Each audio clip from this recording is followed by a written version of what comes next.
king to great. The Audacity of Hope, an American Journey to the White House. Hello, my beautiful people, and welcome. It's your host, Chijamezu Aladome. And today we are embarking on a journey that speaks to the very heart of what's possible. We're diving deep into the life of a man whose story resonated not just across a nation, but around the entire world, Barack Hussein Obama. His ascent to the highest office in the land wasn't just a political victory. It was a testament to the power of dreams, the resilience of the human spirit, and the enduring hope for a brighter tomorrow. It's a story that reminds us that where you begin doesn't have to define where you end up, and that our differences, the very fabric of our unique experiences, can weave together to create something truly extraordinary. This isn't just about politics, my friends. No, this is about the human experience, about the courage it takes to step into the arena, to face challenges head-on, and to inspire millions. We're going to explore the moments, big and small, that shaped him, the hurdles he overcame, and the vision that guided him. From the sun-kissed shores of Hawaii to the bustling streets of Chicago, from a community organizer to the leader of the free world, his path is one of profound inspiration. It's a story that asks us, what is our own audacity of hope? What are the dreams we hold dear? And how can we, too, strive to make a difference in our own corners of the world? So, I invite you to come with me, to open your hearts and minds as we explore Barack Obama's epic journey to the White House. We'll look at the man behind the headlines, the experiences that forged his character, and the legacy he continues to build. This is more than history. It's a living lesson in leadership, love, and the unwavering belief in the possibility of change. Get comfortable, because this is a story you won't want to miss, a story that, I believe, will touch your soul, and perhaps even ignite a spark within you. From Honolulu to Chicago, forging a leader. Our story begins not in the hallowed halls of Washington, but thousands of miles away, under the warm Hawaiian sun. Imagine a young boy, Barack, born into a world of breathtaking diversity, a child of Kansas and Kenya, raised by a strong, independent mother and loving grandparents. This unique upbringing, this melting pot of cultures and perspectives, wasn't just a footnote in his biography. It was the very bedrock upon which his understanding of the world was built. He learned early on to navigate different worlds, to see humanity in all its varied forms, and to appreciate the common threads that bind us all, regardless of our origins. This early exposure to a global tapestry would prove invaluable, shaping a worldview that was expansive, empathetic, and deeply human. Then came the pursuit of knowledge, a journey that took him from Punahou School in Honolulu to Occidental College in Los Angeles, and then to the Ivy League bastions of Columbia University and Harvard Law School. It was at Harvard that a significant chapter unfolded, where his peers recognized his exceptional intellect and leadership, electing him the first African-American president of the prestigious Harvard Law Review. Can you imagine the weight of that moment, the history being made? This wasn't just an academic achievement, it was a signal, a quiet rumbling of the seismic shifts to come. It demonstrated a mind capable of rigorous thought, of dissecting complex issues, and a spirit that could inspire and unite even in the most competitive of environments. But a law degree from Harvard wasn't the end goal, it was a tool. His heart, you see, was always with the people. He chose Chicago, a city of grit and promise, as the place to begin his life's work. He became a community organizer on the Southside, walking the streets, listening to the stories of everyday folks, feeling their struggles and their aspirations as if they were his own. It was here, in the churches and community centers, in the living rooms of families fighting for a better life, that he truly honed his understanding of what it means to serve. He learned that real change doesn't come from the top down, but from the ground up, from empowering individuals and communities to find their own voice and claim their own power. This grassroots foundation propelled him into the world of politics, first as an Illinois state senator. He wasn't a showman, not a firebrand in the traditional sense. Instead, he brought a thoughtful, measured approach, a willingness to listen to all sides, and a remarkable ability to find common ground. He championed ethics reform, worked on expanding healthcare for children, and advocated for criminal justice reform. He was building a reputation, brick by brick, as someone who was not just intelligent, but also principled and deeply committed to making a tangible difference in people's lives. These early years in Chicago, politics were crucial, laying the groundwork for the national stage that awaited, a stage he perhaps didn't even fully envision at the time. Navigating a complex world, a president's last stand. Now let's fast forward, journeying into the heart of his presidency, specifically that pivotal final year. Imagine the immense pressure, the weight of the world resting on those shoulders. The Oval Office, a place of profound decision-making where every choice can ripple across the globe, affecting millions of lives. In that last year, President Obama and his dedicated foreign policy team were not winding down. They were in a full sprint, tackling some of the most complex and deeply entrenched challenges of our time. It was a period of intense focus, a testament to their unwavering commitment to leave the world a more stable and hopeful place than they found it right up until the very last moment.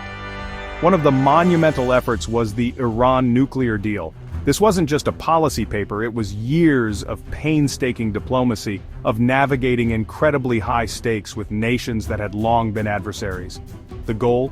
To prevent Iran from obtaining a nuclear weapon, to choose diplomacy over conflict. Think about the courage that takes, the sheer persistence to keep talking, to find that narrow path to an agreement when so many said it was impossible. It was a masterclass in international relations, a high-wire act played out on the global stage, with the team working tirelessly, often behind the scenes, to secure a deal they believed would make the world safer for generations to come. Then there was the urgent call of our planet, the undeniable reality of climate change. President Obama understood that this was not just an environmental issue, but an economic one, a security one, a moral one. His team was instrumental in forging the Paris Agreement, bringing nearly 200 countries together to commit to reducing greenhouse gas emissions. It was a landmark achievement, a moment where the world collectively acknowledged the threat and pledged to act. This required incredible diplomatic skill, convincing nations with vastly different priorities and capabilities to unite for a common cause, to protect this precious earth we all share.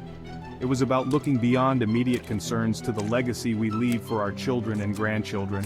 And who could forget the historic shift in relations with Cuba? For over half a century, these two nations, separated by just 90 miles of water, had been locked in a Cold War. President Obama had the audacity to say, "Enough."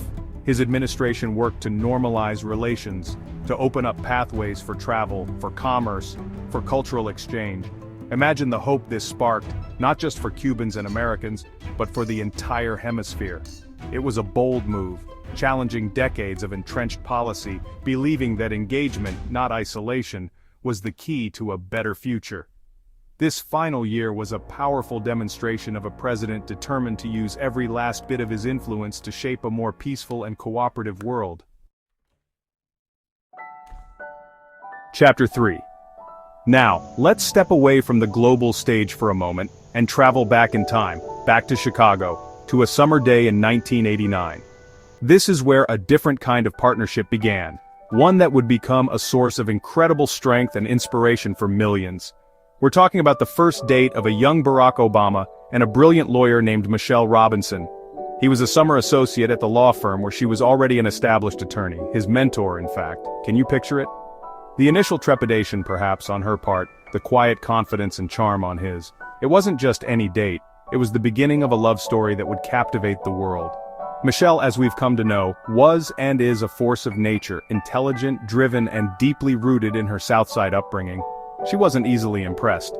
Barack, with his unusual name and background, had to work to win her over. Their first outing wasn't a fancy dinner, it was a day spent exploring Chicago, a visit to the Art Institute, a community meeting, a walk, and a movie, Spike Lee's Do the Right Thing. It was a date that reflected who they were, individuals passionate about art, community, and engaging with the world around them in a meaningful way.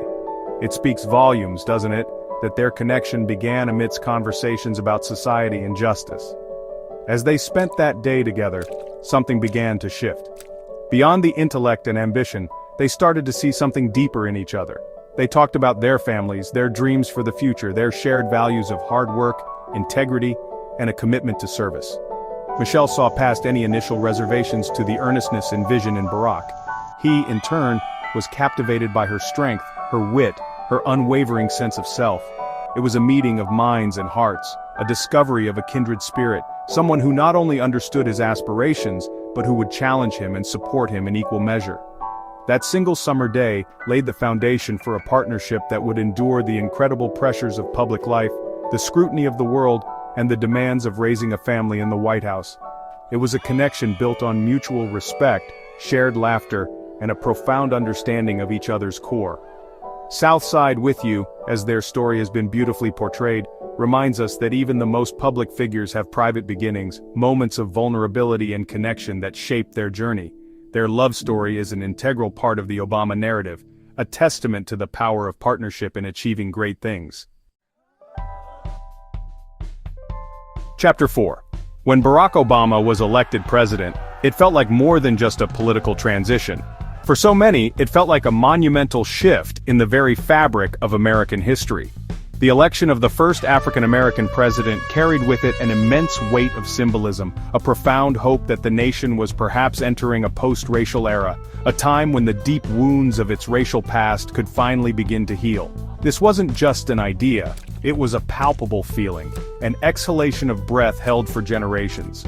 His presidency was immediately cast against this vast, complex backdrop of America's unfolding racial story, a story of struggle, resilience, and the enduring pursuit of equality. However, the dream of a post-racial America quickly confronted the persistent realities of racial tension and inequality. Throughout his 2 terms, President Obama found himself navigating incredibly sensitive and painful moments that laid bare the unfinished work of the nation. Events like the death of Trayvon Martin, the unrest in Ferguson, and the horrific Charleston church shooting forced conversations about race, justice, and identity to the forefront. These were not easy moments for any leader, let alone one who embodied so many of the hopes and complexities tied to America's racial narrative. He had to find the words, the actions, to try and guide a nation through grief, anger, and a renewed call for understanding. In response, President Obama often spoke with a unique and deeply personal insight on matters of race. He could articulate the pain and frustration felt by many in the African American community, while also calling for unity and a shared commitment to progress. He initiated programs like My Brother's Keeper to address opportunity gaps facing young men of color, and his administration pushed for reforms in the criminal justice system. He understood that achieving a more perfect union, as envisioned by the founders, was an ongoing process, a constant striving. His very presence in the White House was a challenge to old prejudices, yet he knew that symbolism alone was not enough. It had to be coupled with substantive action. Ultimately, his presidency served as a powerful chapter in America's long journey with race. It demonstrated both how far the nation had come and how far it still had to go. It highlighted the progress made, the barriers broken, but also the systemic issues that continue to require dedicated effort and honest conversation. Obama's pursuit of a more perfect union was not about declaring victory over racial division, but about acknowledging its complexities, fostering dialogue, and inspiring a new generation to continue the work of building a society where, truly, all are created equal and have the opportunity to fulfill their God-given potential. His legacy is intertwined with this ongoing American story. Outro. And so, we've walked through these pivotal moments, these defining chapters in Barack Obama's epic journey, from the shores of Hawaii to the global stage, from a first date in Chicago to the immense responsibility of the Oval Office. His story is one of profound impact, isn't it? It's a narrative that underscores the power of hope, the importance of perseverance, and the incredible potential that lies within each of us to rise above our circumstances and strive for something greater. His journey wasn't just his own. It became a mirror reflecting the aspirations of millions, a beacon showing what is possible when we dare to dream boldly and work tirelessly. What I hope you take away from this, my friends, is not just an admiration for one man's accomplishments, but an inspiration for your own life. Think about the audacity it took, the barriers he broke, the grace with which he led. His story reminds us that leadership is about service, it's about empathy, and it's about bringing people together, even in the face of deep division. It challenges us to look at our own communities, our own lives, and ask, how can I make a difference? How can I contribute to a more perfect union, a more compassionate world? The legacy of Barack Obama is not just in the history books, it's in the actions we take moving forward. Remember, it's me, King DeGreat, bringing you this information. If this story touched you, if it sparked something within you, please do like this video, share it with others who might find inspiration here, and comment below with your thoughts. What part of Obama's journey resonates most with you? And don't forget to follow King to Great for more interesting videos like this, where we explore stories that uplift, enlighten, and empower.